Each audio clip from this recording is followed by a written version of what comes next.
श्रीदशमहाविद्यास्तोत्रम्।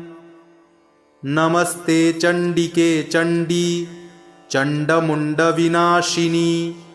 नमस्ते कालिके काल महाभयविनाशिनी। शिवे रक्ष जगद्धात्री प्रसीद हरिवल्लभे। प्रणमामि जगद्धात्रीं जगत्पालनकारिणीं जगच्छोभकरीं विद्यां जगत्सृष्टिविधायिनीं।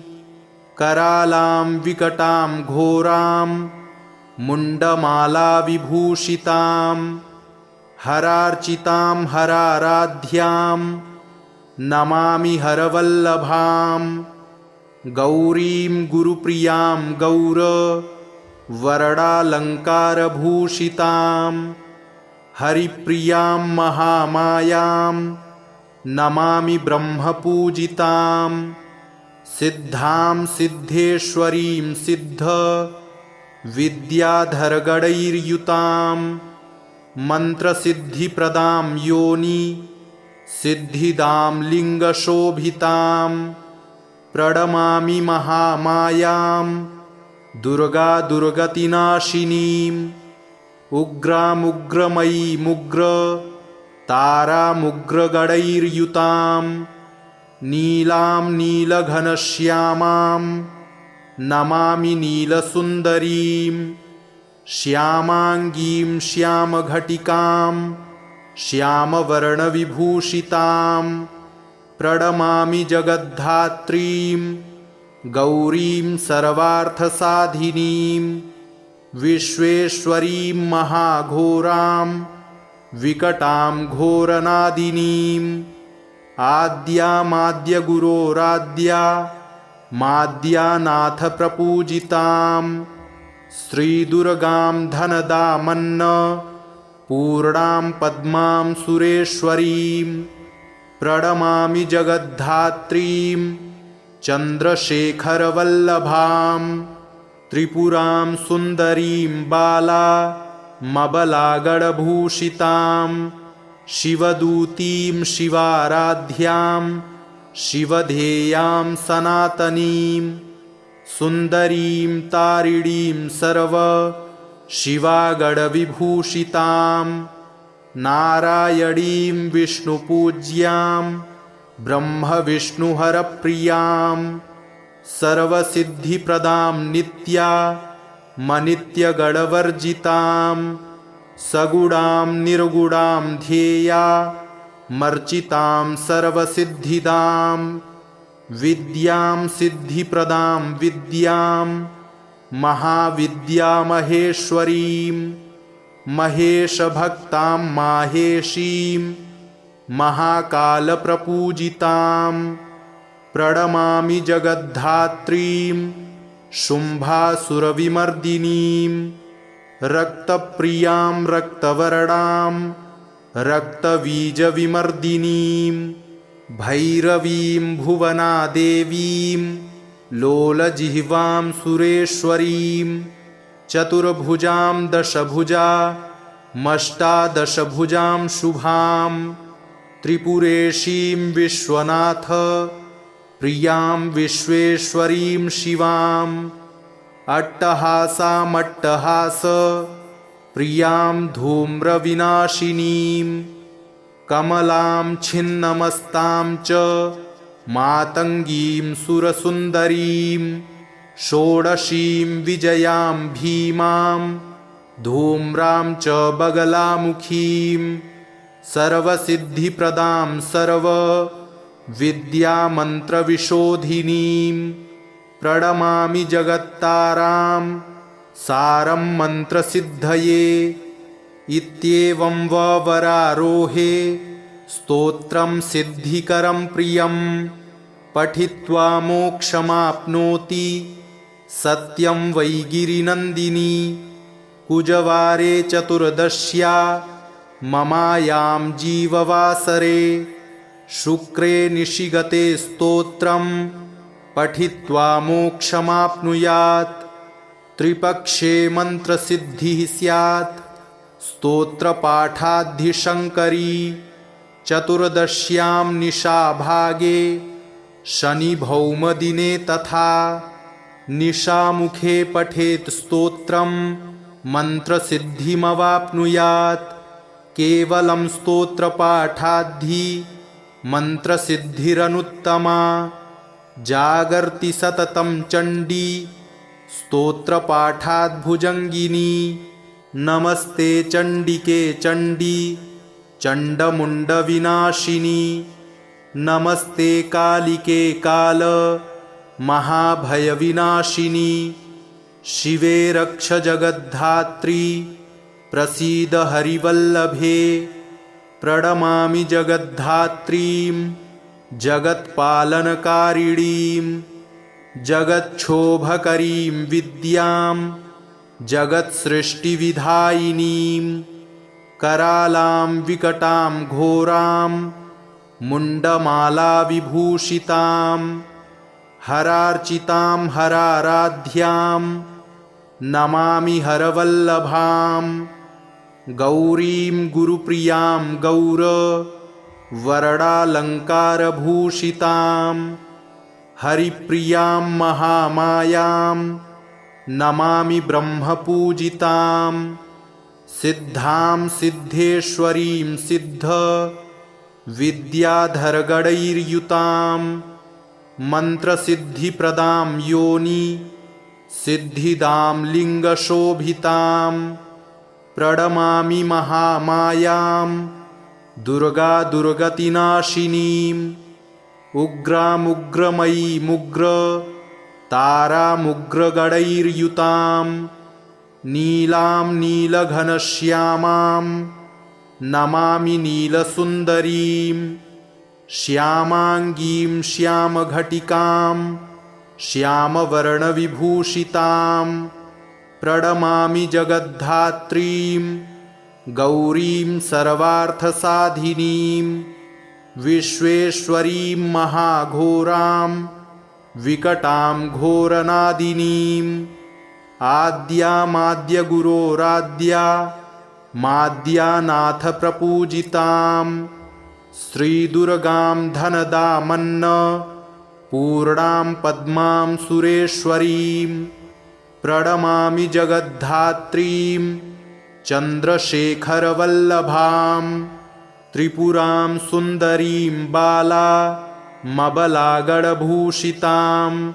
शिवदूतीं शिवाराध्यां शिवधेयां सनातनीं। सुन्दरीं तारिणीं सर्व शिवागणविभूषितां। नारायणीं विष्णुपूज्यां ब्रह्मविष्णुहरप्रियां। सर्वसिद्धिप्रदां नित्यामनित्यगणवर्जितां। सगुणां निर्गुणां ध्येया मर्चितां सर्वसिद्धिदां। विद्यां सिद्धिप्रदां विद्यां महाविद्यामहेश्वरीं। महेशभक्तां माहेशीं महाकालप्रपूजितां। प्रणमामि जगद्धात्रीं शुम्भासुरविमर्दिनीं। रक्तप्रियां रक्तवर्णां रक्तबीजविमर्दिनीं।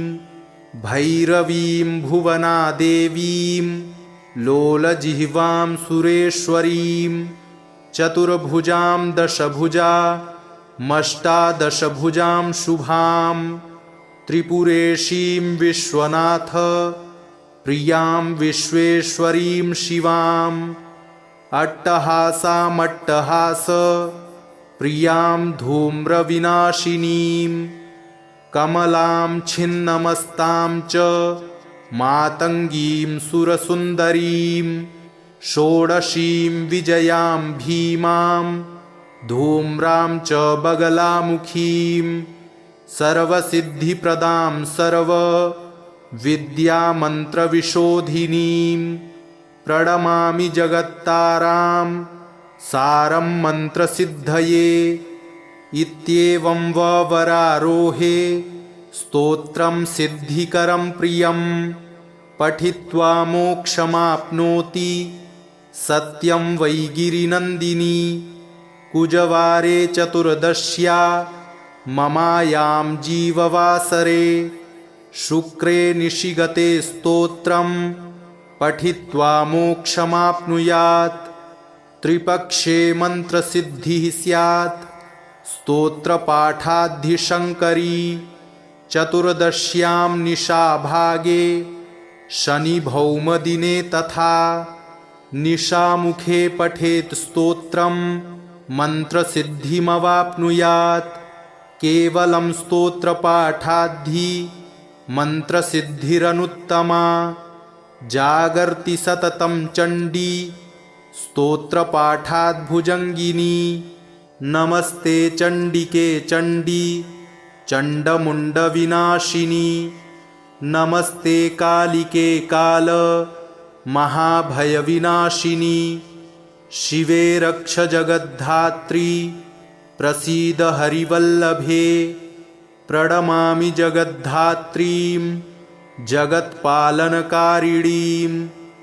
जगच्छोभकरीं विद्यां जगत्सृष्टिविधायिनीं करालां विकटां घोरां मुण्डमालाविभूषितां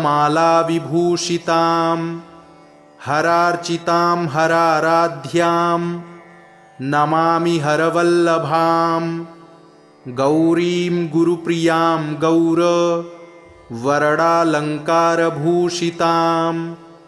हरिप्रियां महामायां नमामि ब्रह्मपूजितां सिद्धां सिद्धेश्वरीं सिद्ध विद्याधरगणैर्युतां मन्त्रसिद्धिप्रदां योनि सिद्धिदां लिङ्गशोभितां प्रणमामि महामायां दुर्गा दुर्गतिनाशिनीम् उग्रामुग्रमयीमुग्र तारामुग्रगणैर्युतां नीलां नीलघनश्यामां नमामि नीलसुन्दरीं श्यामाङ्गीं श्यामघटिकां श्यामवर्णविभूषितां प्रणमामि जगद्धात्रीं गौरीं सर्वार्थसाधिनीं विश्वेश्वरीं महाघोरां विकटां घोरनादिनीं आद्यामाद्यगुरोराद्या माद्यानाथप्रपूजितां श्रीदुर्गां धनदामन्न पूर्णां पद्मां सुरेश्वरीं प्रणमामि जगद्धात्रीं चन्द्रशेखरवल्लभां त्रिपुरां सुन्दरीं बालामबलागणभूषितां शिवदूतीं शिवाराध्यां शिवधेयां सनातनीं सुन्दरीं तारिणीं सर्व शिवागणविभूषितां नारायणीं विष्णुपूज्यां ब्रह्मविष्णुहरप्रियां सर्वसिद्धिप्रदां नित्या मनित्यगणवर्जितां सगुणां निर्गुणां ध्येया मर्चितां सर्वसिद्धिदां विद्यां सिद्धिप्रदां विद्यां महाविद्यामहेश्वरीं महेशभक्तां माहेशीं महाकालप्रपूजितां प्रणमामि जगद्धात्रीं शुम्भासुरविमर्दिनीं रक्तप्रियां रक्तवर्णां रक्तबीजविमर्दिनीं भैरवीं भुवनादेवीं लोलजिह्वां सुरेश्वरीं चतुर्भुजां दशभुजामष्टादशभुजां शुभां त्रिपुरेशीं विश्वनाथ प्रियां विश्वेश्वरीं शिवां अट्टहासामट्टहास प्रियां धूम्रविनाशिनीं कमलां छिन्नमस्तां च मातङ्गीं सुरसुन्दरीं षोडशीं विजयां भीमां धूम्रां च बगलामुखीं सर्वसिद्धिप्रदां सर्वविद्यामन्त्रविशोधिनीं प्रणमामि जगत्तारां सारं मन्त्रसिद्धये। इत्येवं वरारोहे स्तोत्रं सिद्धिकरं प्रियं पठित्वा मोक्षमाप्नोति सत्यं वै गिरिनन्दिनी। कुजवारे चतुर्दश्या ममायां जीववासरे शुक्रे निशिगते स्तोत्रं पठित्वा मोक्षमाप्नुयात्। त्रिपक्षे मन्त्रसिद्धिः स्यात् स्तोत्रपाठाद्धिशङ्करी। चतुर्दश्यां निशाभागे शनिभौमदिने तथा निशामुखे पठेत् स्तोत्रं मन्त्रसिद्धिमवाप्नुयात्। केवलं स्तोत्रपाठाद्धि मन्त्रसिद्धिरनुत्तमा। जागर्ति सततं चण्डी स्तोत्रपाठाद्भुजङ्गिनी। नमस्ते चण्डिके चण्डी चण्डमुण्डविनाशिनी। नमस्ते कालिके काल महाभयविनाशिनी। शिवे रक्ष जगद्धात्री प्रसीद हरिवल्लभे। प्रणमामि जगद्धात्रीं जगत्पालनकारिणीं जगच्छोभकरीं विद्यां जगत्सृष्टिविधायिनीं। करालां विकटां घोरां मुण्डमालाविभूषितां हरार्चितां हराराध्यां नमामि हरवल्लभां। गौरीं गुरुप्रियां गौरवरडालङ्कारभूषितां हरिप्रियां महामायां नमामि ब्रह्मपूजितां। सिद्धां सिद्धेश्वरीं सिद्धविद्याधरगणैर्युतां मन्त्रसिद्धिप्रदां योनि सिद्धिदां लिङ्गशोभितां। प्रणमामि महामायां दुर्गा दुर्गतिनाशिनीम् उग्रामुग्रमयीमुग्र तारामुग्रगणैर्युतां नीलां नीलघनश्यामां नमामि नीलसुन्दरीं। श्यामाङ्गीं श्यामघटिकां श्यामवर्णविभूषितां प्रणमामि जगद्धात्रीं गौरीं सर्वार्थसाधिनीं।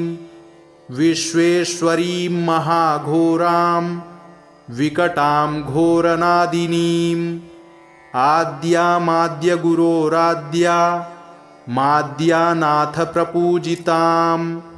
श्रीदुर्गां धनदामन्न पूर्णां पद्मां सुरेश्वरीं प्रणमामि जगद्धात्रीं चन्द्रशेखरवल्लभां। त्रिपुरां सुन्दरीं बालामबलागणभूषितां शिवदूतीं शिवाराध्यां शिवधेयां सनातनीं। सुन्दरीं तारिणीं सर्वशिवागणविभूषितां नारायणीं विष्णुपूज्यां ब्रह्मविष्णुहरप्रियां। सर्वसिद्धिप्रदां नित्यामनित्यगणवर्जितां सगुणां निर्गुणां ध्येया मर्चितां सर्वसिद्धिदां। विद्यां सिद्धिप्रदां विद्यां महाविद्यामहेश्वरीं महेशभक्तां माहेशीं महाकालप्रपूजितां।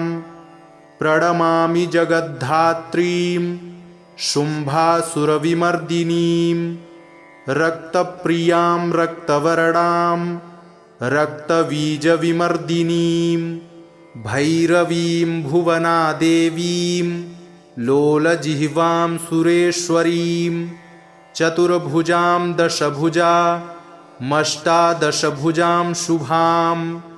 त्रिपुरेशीं विश्वनाथ प्रियां विश्वेश्वरीं शिवां।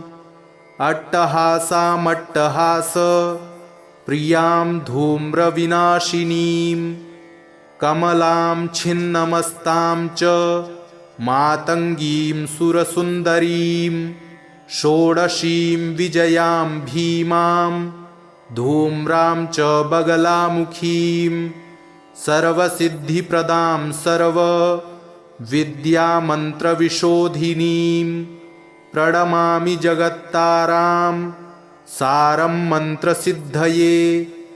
इत्येवं वरारोहे स्तोत्रं सिद्धिकरं प्रियं पठित्वा मोक्षमाप्नोति सत्यं वै गिरिनन्दिनी। कुजवारे चतुर्दश्या ममायां जीववासरे शुक्रे निशिगते स्तोत्रं पठित्वा मोक्षमाप्नुयात्। त्रिपक्षे मन्त्रसिद्धिः स्यात् स्तोत्रपाठाद्धिशङ्करी। चतुर्दश्यां निशाभागे शनिभौमदिने तथा निशामुखे पठेत् स्तोत्रं मन्त्रसिद्धिमवाप्नुयात्। केवलं स्तोत्रपाठाद्धि मन्त्रसिद्धिरनुत्तमा। जागर्ति सततं चण्डी स्तोत्रपाठाद्भुजङ्गिनी। नमस्ते चण्डिके चण्डी चण्डमुण्डविनाशिनी। नमस्ते कालिके काल महाभयविनाशिनी। शिवे रक्ष जगद्धात्री प्रसीद हरिवल्लभे। प्रणमामि जगद्धात्रीं जगत्पालनकारिणीं जगच्छोभकरीं विद्यां जगत्सृष्टिविधायिनीं करालां विकटां घोरां मुण्डमालाविभूषितां हरार्चितां हराराध्यां नमामि हरवल्लभां। गौरीं गुरुप्रियां गौर वरडालङ्कारभूषितां हरिप्रियां महामायां नमामि ब्रह्मपूजितां।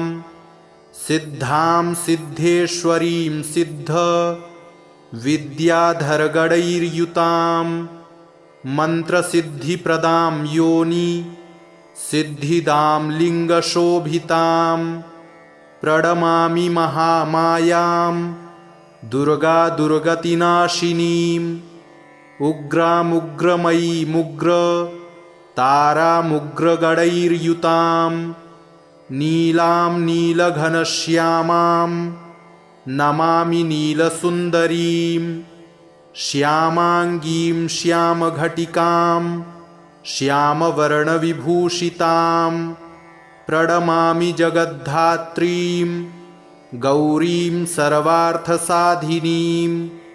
विश्वेश्वरीं महाघोरां विकटां घोरनादिनीं आद्यामाद्यगुरोराद्या माद्यानाथप्रपूजितां श्रीदुर्गां धनदामन्न पूर्णां पद्मां सुरेश्वरीं।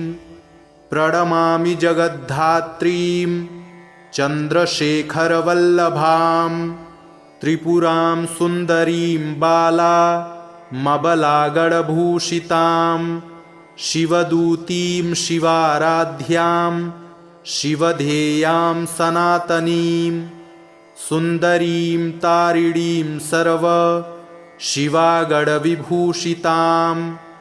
नारायणीं विष्णुपूज्यां ब्रह्मविष्णुहरप्रियां सर्वसिद्धिप्रदां नित्यामनित्यगणवर्जितां सगुणां निर्गुणां ध्येया मर्चितां सर्वसिद्धिदां विद्यां सिद्धिप्रदां विद्यां महाविद्यामहेश्वरीं महेशभक्तां माहेशीं महाकालप्रपूजितां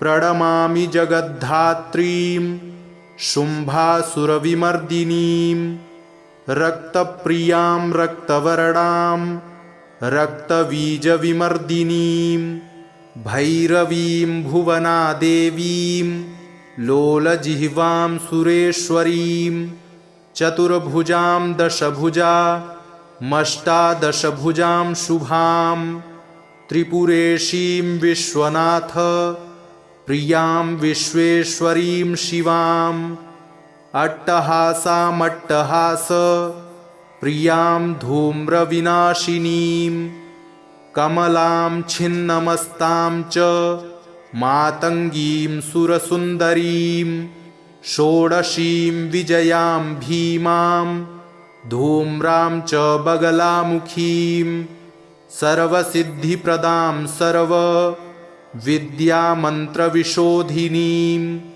प्रणमामि जगत्तारां सारं मन्त्रसिद्धये। इत्येवं वरारोहे स्तोत्रं सिद्धिकरं प्रियं पठित्वा मोक्षमाप्नोति सत्यं वै गिरिनन्दिनी। कुजवारे चतुर्दश्या ममायां जीववासरे शुक्रे निशिगते स्तोत्रं पठित्वा मोक्षमाप्नुयात्। त्रिपक्षे मन्त्रसिद्धिः स्यात् स्तोत्रपाठाद्धिशङ्करी। चतुर्दश्यां निशाभागे शनिभौमदिने तथा निशामुखे पठेत् स्तोत्रं मन्त्रसिद्धिमवाप्नुयात्। केवलं स्तोत्रपाठाद्धि मन्त्रसिद्धिरनुत्तमा। जागर्ति सततं चण्डी स्तोत्रपाठाद्भुजङ्गिनी। नमस्ते चण्डिके चण्डी चण्डमुण्डविनाशिनी। नमस्ते कालिके काल महाभयविनाशिनी। शिवे रक्ष जगद्धात्री प्रसीद हरिवल्लभे। प्रणमामि जगद्धात्रीं जगत्पालनकारिणीं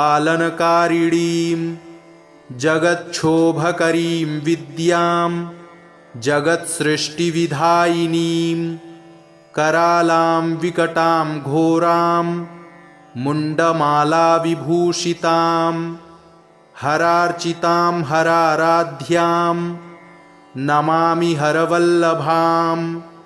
गौरीं गुरुप्रियां गौरवरडालङ्कारभूषितां हरिप्रियां महामायां नमामि ब्रह्मपूजितां।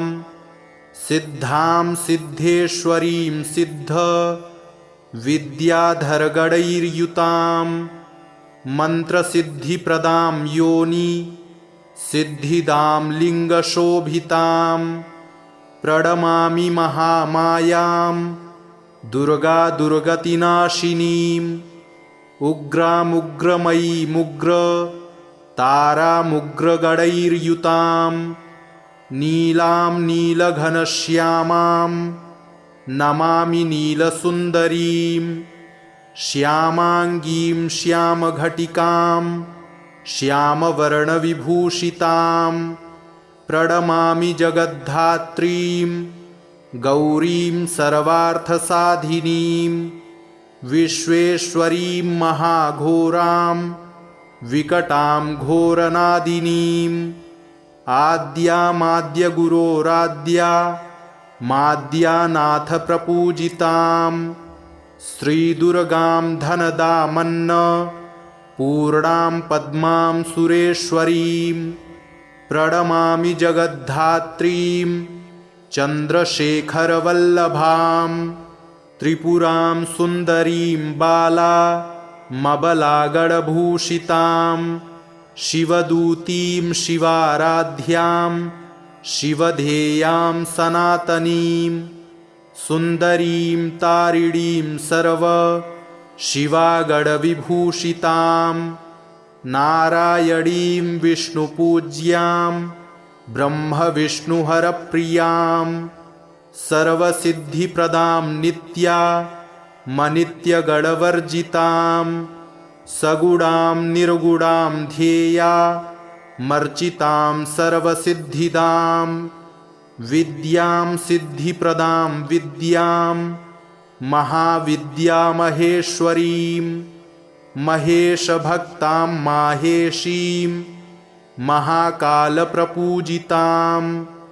प्रणमामि जगद्धात्रीं शुम्भासुरविमर्दिनीं रक्तप्रियां रक्तवर्णां रक्तबीजविमर्दिनीं भैरवीं भुवनादेवीं लोलजिह्वां सुरेश्वरीं चतुर्भुजां दशभुजामष्टादशभुजां शुभां त्रिपुरेशीं विश्वनाथ प्रियां विश्वेश्वरीं शिवां अट्टहासामट्टहास प्रियां धूम्रविनाशिनीं कमलां छिन्नमस्तां च मातङ्गीं सुरसुन्दरीं षोडशीं विजयां भीमां धूम्रां च बगलामुखीं सर्वसिद्धिप्रदां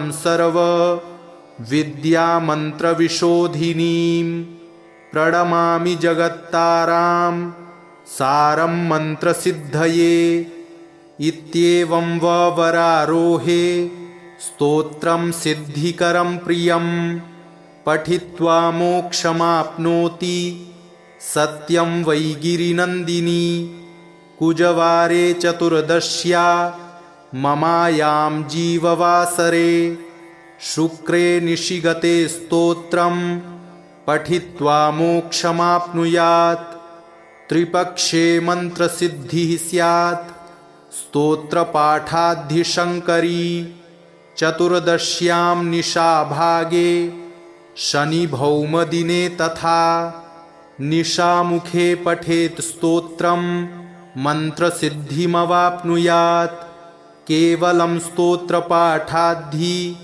मन्त्रसिद्धिरनुत्तमा जागर्ति सततं चण्डी स्तोत्रपाठाद्भुजङ्गिनी नमस्ते चण्डिके चण्डी चण्डमुण्डविनाशिनी नमस्ते कालिके काल महाभयविनाशिनी शिवे रक्ष जगद्धात्री प्रसीद हरिवल्लभे प्रणमामि जगद्धात्रीं जगत्पालनकारिणीं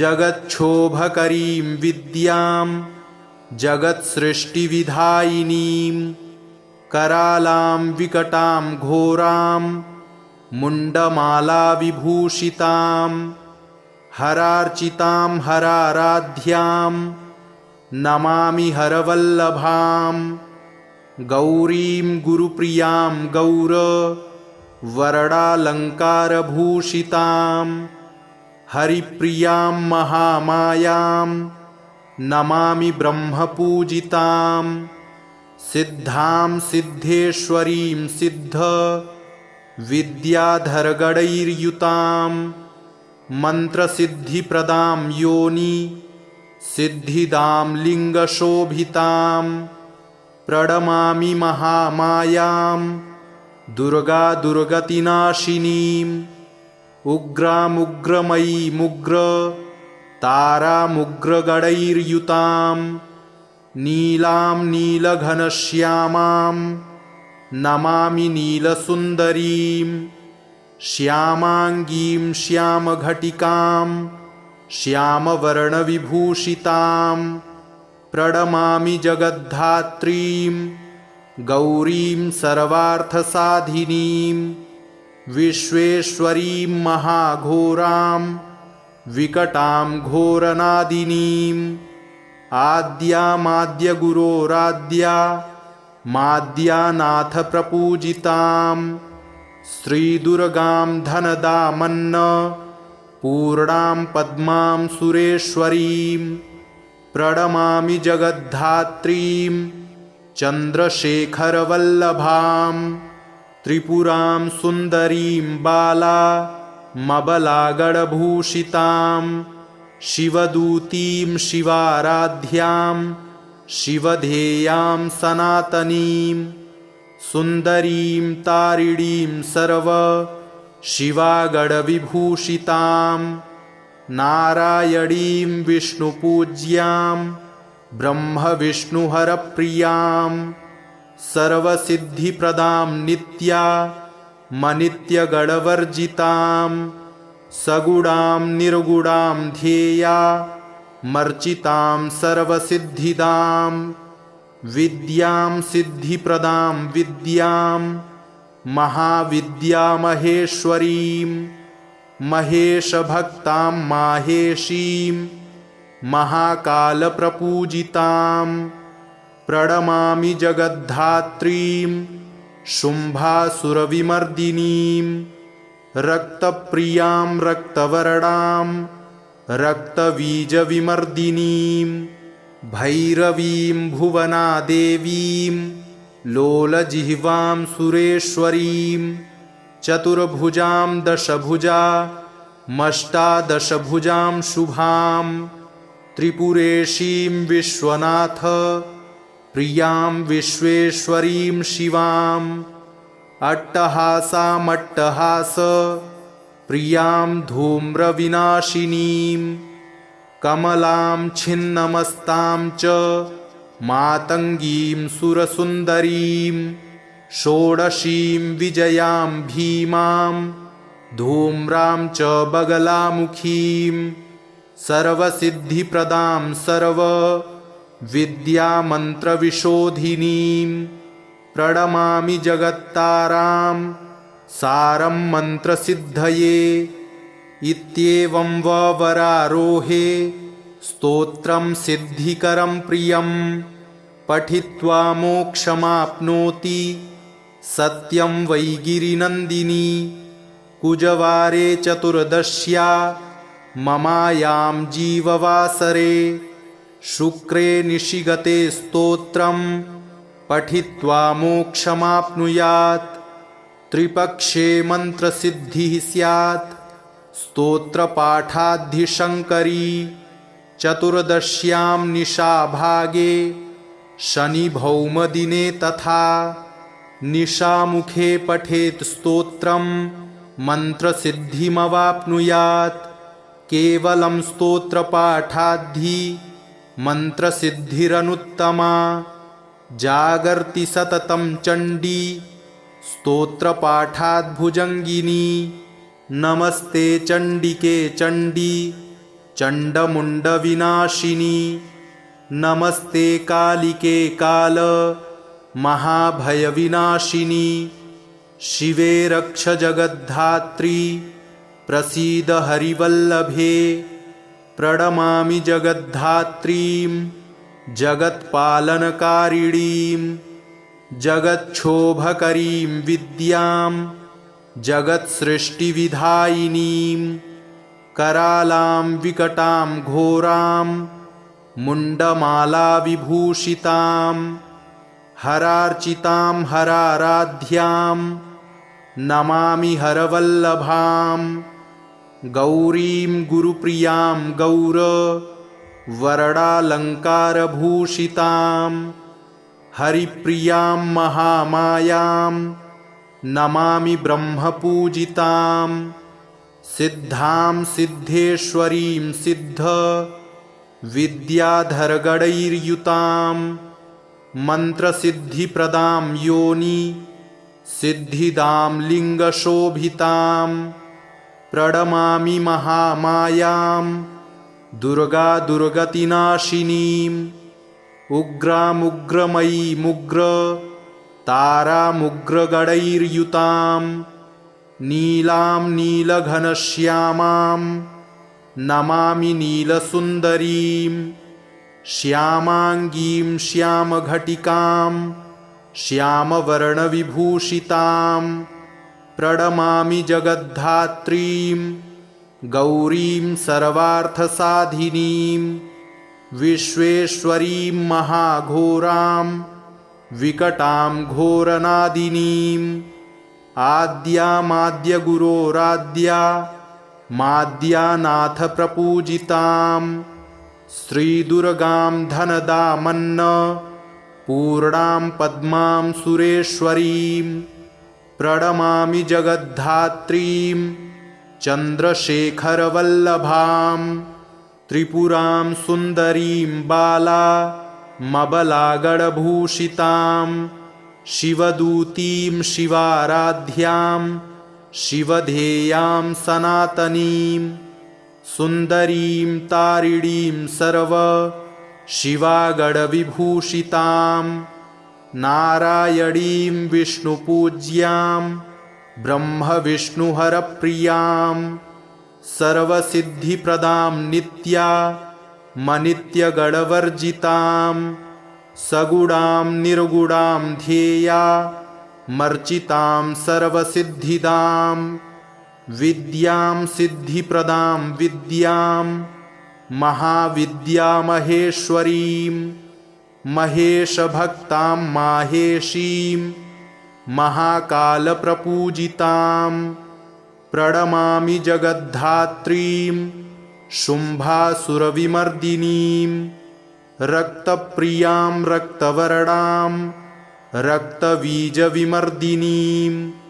भैरवीं भुवनादेवीं लोलजिह्वां सुरेश्वरीं चतुर्भुजां दशभुजामष्टादशभुजां शुभां त्रिपुरेशीं विश्वनाथ प्रियां विश्वेश्वरीं शिवाम् अट्टहासामट्टहास प्रियां धूम्रविनाशिनीं कमलां छिन्नमस्तां च मातङ्गीं सुरसुन्दरीं षोडशीं विजयां भीमां धूम्रां च बगलामुखीं सर्वसिद्धिप्रदां सर्वविद्यामन्त्रविशोधिनीं प्रणमामि जगत्तारां सारं मन्त्रसिद्धये इत्येवं वरारोहे स्तोत्रं सिद्धिकरं प्रियं पठित्वा मोक्षमाप्नोति सत्यं वै गिरिनन्दिनी कुजवारे चतुर्दश्या ममायां जीववासरे शुक्रे निशिगते स्तोत्रं पठित्वा मोक्षमाप्नुयात् त्रिपक्षे मन्त्रसिद्धिः स्यात् स्तोत्रपाठाद्धिशङ्करी चतुर्दश्यां निशाभागे शनिभौमदिने तथा निशामुखे पठेत् स्तोत्रं मन्त्रसिद्धिमवाप्नुयात् केवलं स्तोत्रपाठाद्धि मन्त्रसिद्धिरनुत्तमा जागर्ति सततं चण्डी स्तोत्रपाठाद्भुजङ्गिनी नमस्ते चण्डिके चण्डी चण्डमुण्डविनाशिनी नमस्ते कालिके काल महाभयविनाशिनी शिवे रक्ष जगद्धात्री प्रसीद हरिवल्लभे प्रणमामि जगद्धात्रीं जगत्पालनकारिणीं जगच्छोभकरीं विद्यां जगत्सृष्टिविधायिनीं करालां विकटां घोरां मुण्डमालाविभूषितां हरार्चितां हराराध्यां नमामि हरवल्लभां गौरीं गुरुप्रियां गौरवर्णालङ्कारभूषितां हरिप्रियां महामायां नमामि ब्रह्मपूजितां सिद्धां सिद्धेश्वरीं सिद्ध विद्याधरगणैर्युतां मन्त्रसिद्धिप्रदां योनि सिद्धिदां लिङ्गशोभितां प्रणमामि महामायां दुर्गा दुर्गतिनाशिनीम् उग्रामुग्रमयीमुग्र तारामुग्रगणैर्युतां नीलां नीलघनश्यामां नमामि नीलसुन्दरीं श्यामाङ्गीं श्यामघटिकां श्यामवर्णविभूषितां प्रणमामि जगद्धात्रीं गौरीं सर्वार्थसाधिनीं विश्वेश्वरीं महाघोरां विकटां घोरनादिनीम् आद्यामाद्यगुरोराद्या माद्यानाथ प्रपूजितां श्रीदुर्गां धनदामन्न पूर्णां पद्मां सुरेश्वरीं प्रणमामि जगद्धात्रीं चन्द्रशेखरवल्लभां त्रिपुरां सुन्दरीं बालामबलागणभूषितां शिवदूतीं शिवाराध्यां शिवधेयां सनातनीं सुन्दरीं तारिणीं सर्व शिवागणविभूषितां नारायणीं विष्णुपूज्यां ब्रह्मविष्णुहरप्रियां सर्वसिद्धिप्रदां नित्यामनित्यगणवर्जितां सगुणां निर्गुणां ध्येयामर्चितां सर्वसिद्धिदां विद्यां सिद्धिप्रदां विद्यां महाविद्यामहेश्वरीं महेशभक्तां माहेशीं महाकालप्रपूजितां प्रणमामि जगद्धात्रीं शुम्भासुरविमर्दिनीं रक्तप्रियां रक्तवर्णां रक्तबीजविमर्दिनीं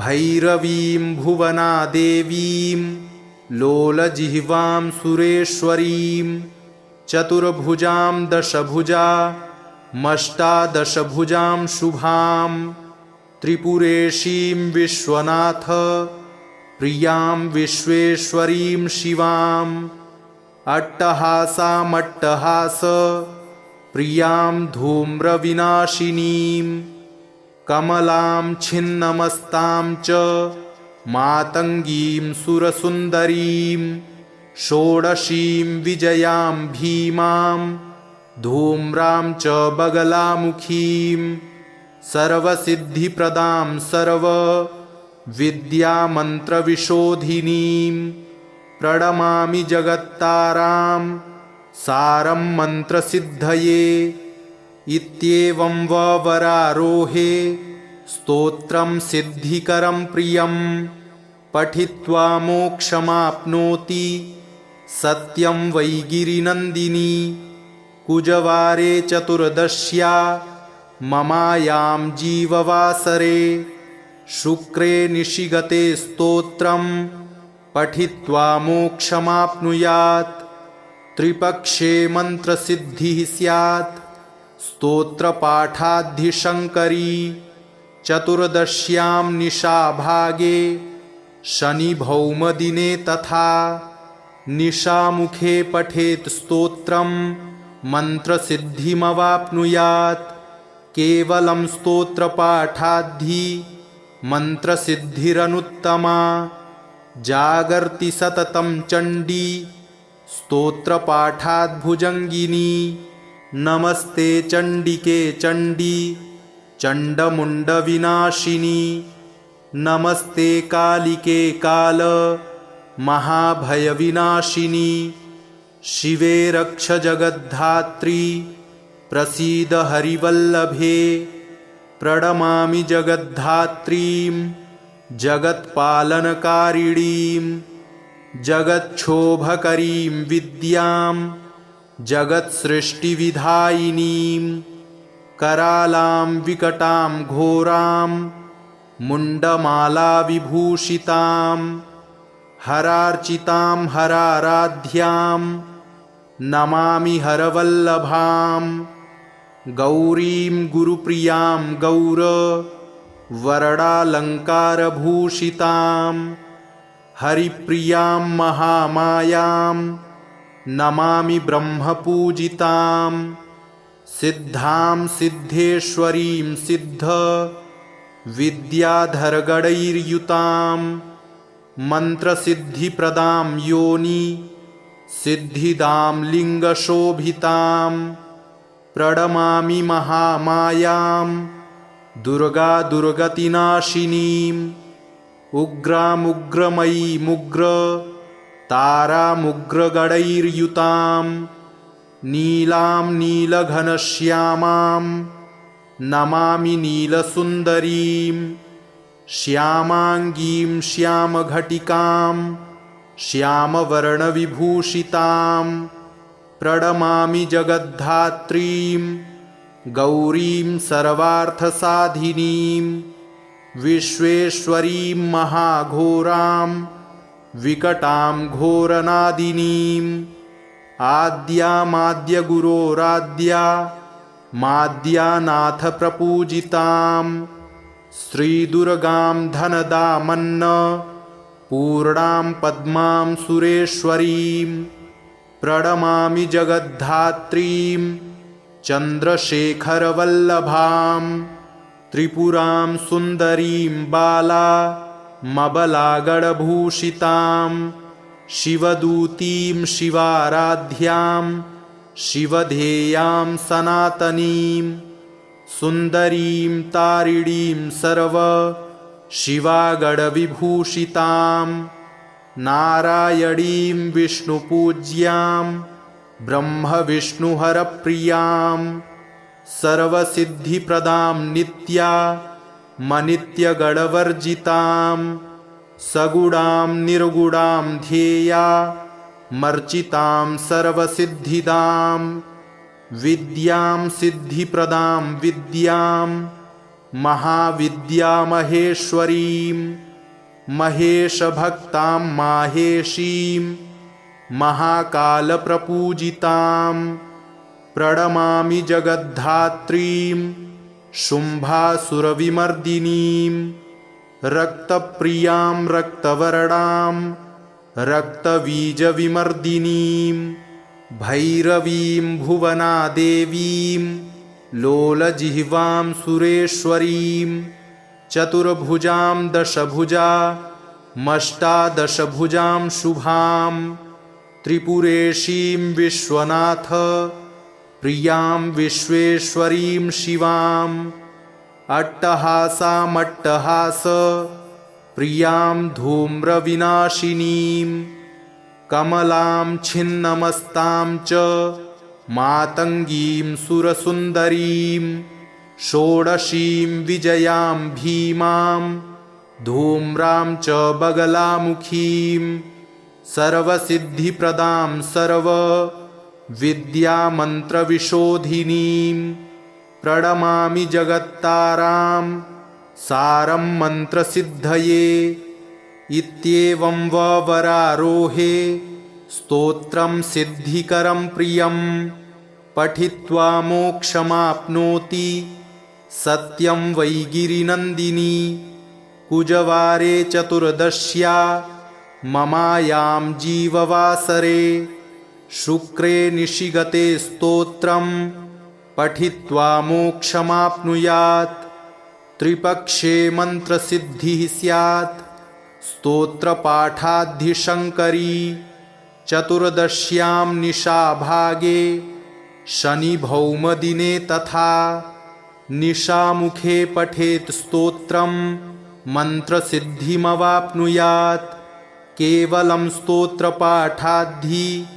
मन्त्रसिद्धिरनुत्तमा जागर्ति सततं चण्डी स्तोत्रपाठाद्भुजङ्गिनी नमस्ते चण्डिके चण्डी चण्डमुण्डविनाशिनी नमस्ते कालिके काल महाभयविनाशिनी शिवे रक्ष जगद्धात्री प्रसीद हरिवल्लभे प्रणमामि जगद्धात्रीं जगत्पालनकारिणीं जगच्छोभकरीं विद्यां जगत्सृष्टिविधायिनीं करालां विकटां घोरां मुण्डमालाविभूषितां हरार्चितां हराराध्यां नमामि हरवल्लभां गौरीं गुरुप्रियां गौरवर्णालङ्कारभूषितां हरिप्रियां महामायां नमामि ब्रह्मपूजितां सिद्धां सिद्धेश्वरीं सिद्ध विद्याधरगणैर्युतां मन्त्रसिद्धिप्रदां योनि सिद्धिदां लिङ्गशोभितां प्रणमामि महामायां दुर्गा दुर्गतिनाशिनीम् उग्रामुग्रमयीमुग्र तारामुग्रगणैर्युतां नीलां नीलघनश्यामां नमामि नीलसुन्दरीं श्यामाङ्गीं श्यामघटिकां श्यामवर्णविभूषितां प्रणमामि जगद्धात्रीं गौरीं सर्वार्थसाधिनीं विश्वेश्वरीं महाघोरां विकटां घोरनादिनीं आद्यामाद्यगुरोराद्या माद्यानाथप्रपूजितां श्रीदुर्गां धनदामन्न पूर्णां पद्मां सुरेश्वरीं प्रणमामि जगद्धात्रीं चन्द्रशेखरवल्लभां त्रिपुरां सुन्दरीं बालामबलागणभूषितां शिवदूतीं शिवाराध्यां शिवधेयां सनातनीं सुन्दरीं तारिणीं सर्व शिवागणविभूषितां नारायणीं विष्णुपूज्यां ब्रह्मविष्णुहरप्रियां सर्वसिद्धिप्रदां नित्यामनित्यगणवर्जितां सगुणां निर्गुणां ध्येयामर्चितां सर्वसिद्धिदां विद्यां सिद्धिप्रदां विद्यां महाविद्यामहेश्वरीं महेशभक्तां माहेशीं महाकालप्रपूजितां प्रणमामि जगद्धात्रीं शुम्भासुरविमर्दिनीं रक्तप्रियां रक्तवर्णां रक्तबीजविमर्दिनीं भैरवीं भुवनादेवीं लोलजिह्वां सुरेश्वरीं चतुर्भुजां दशभुजामष्टादशभुजां शुभां त्रिपुरेशीं विश्वनाथ प्रियां विश्वेश्वरीं शिवाम् अट्टहासामट्टहास प्रियां धूम्रविनाशिनीं कमलां छिन्नमस्तां च मातङ्गीं सुरसुन्दरीं षोडशीं विजयां भीमां धूम्रां च बगलामुखीं सर्वसिद्धिप्रदां सर्वविद्यामन्त्रविशोधिनीं प्रणमामि जगत्तारां सारं मन्त्रसिद्धये इत्येवं वरारोहे स्तोत्रं सिद्धिकरं प्रियं पठित्वा मोक्षमाप्नोति सत्यं वै गिरिनन्दिनी कुजवारे चतुर्दश्या ममायां जीववासरे शुक्रे निशिगते स्तोत्रं पठित्वा मोक्षमाप्नुयात् त्रिपक्षे मन्त्रसिद्धिः स्यात् स्तोत्रपाठाद्धिशङ्करी चतुर्दश्यां निशाभागे शनिभौमदिने तथा निशामुखे पठेत् स्तोत्रं मन्त्रसिद्धिमवाप्नुयात् केवलं स्तोत्रपाठाद्धि मन्त्रसिद्धिरनुत्तमा जागर्ति सततं चण्डी स्तोत्रपाठाद्भुजङ्गिनी इति श्रीमुण्डमालातन्त्रे एकादशपटले दशमहाविद्यास्तोत्रं सम्पूर्णम्।